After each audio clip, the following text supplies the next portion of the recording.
So I'll come straight to the point. As a man, life is unfair to you. Pain is a byproduct of living in a man's life. Men are always expected to give the best output. Men are always pressured to do their best. कैसे at the end आदमियों पर ही pressure आता है कुछ करने का.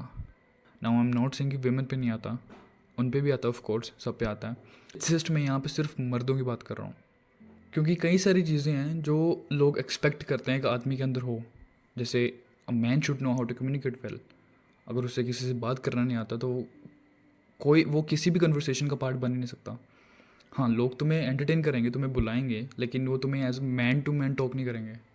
वो सिर्फ तुम्हें हाय हेलो कैसे हो और काफ़ी टाइम हो गया देखा नहीं, लॉन्ग टाइम नो सी, ऐसे सब बातें करेंगे.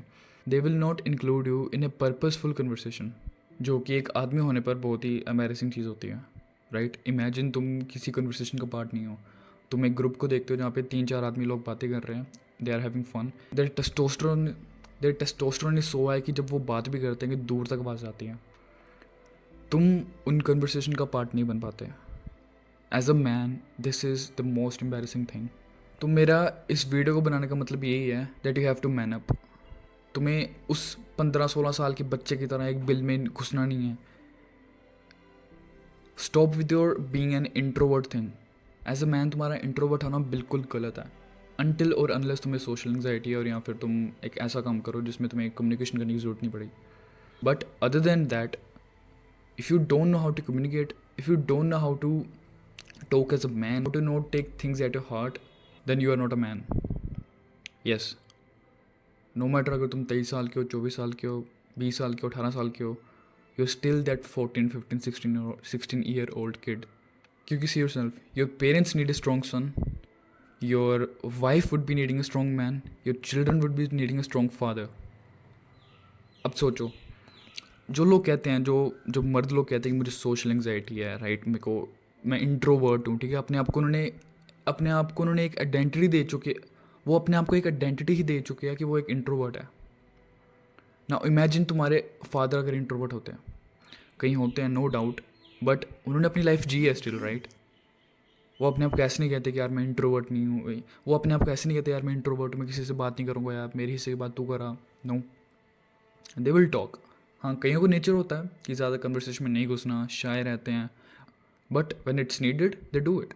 Meanwhile these 300 to 400 nanograms of testosterone log, they just don't want to be a part of any conversation. ये तो वही conversation की बात, right, कि as a man you have to know that how to, as a man you have to know that how to communicate. Now comes to the second point, the people who avoid pain. जैसे मैंने तुम्हें starting में बताया, pen एक by product होता है एक आदमी की ज़िंदगी का. If a man is living so is his pain. तो मैं तुम्हें बताता हूँ अपना status. Right now my life is cooked. या आई एम स्टडिंग, या आई कैन ब्रीद, या I can go out for walk, या आई कैन डू जिम, या man, but still I am facing problems and I am not complaining कि मेरे को ये problems क्यों हैं.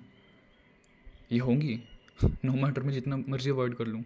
सो all I mean to say is, as a man know yourself. भीगी बिल्ली मत बनो. तुम्हें पेन को एम्ब्रेस करना पड़ेगा. You have to look out for your family.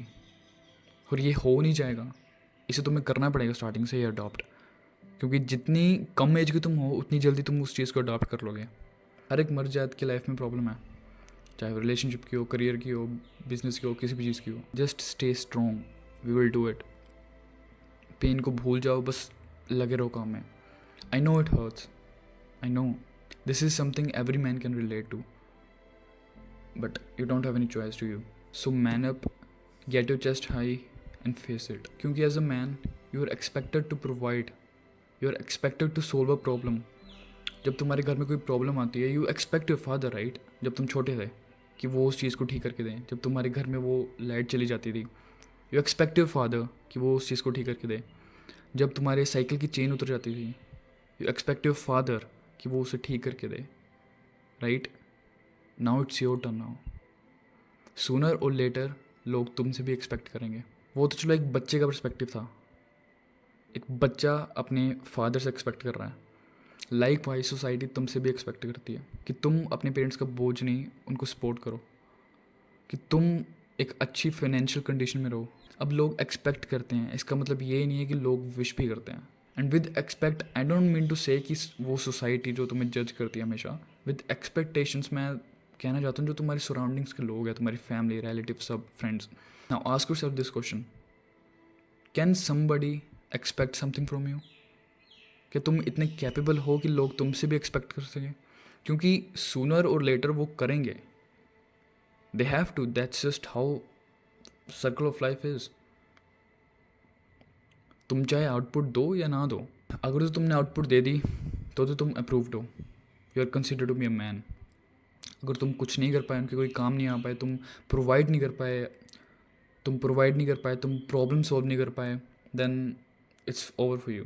So yes, that was it for the video. I hope तुम्हें समझ आया होगा कि मैं बताना क्या चाहता था इस वीडियो में। सो अगर तुम्हें समझ आया then make sure that you comment down below, और मैं मिलता हूँ तुमसे अगली वीडियो में फिर।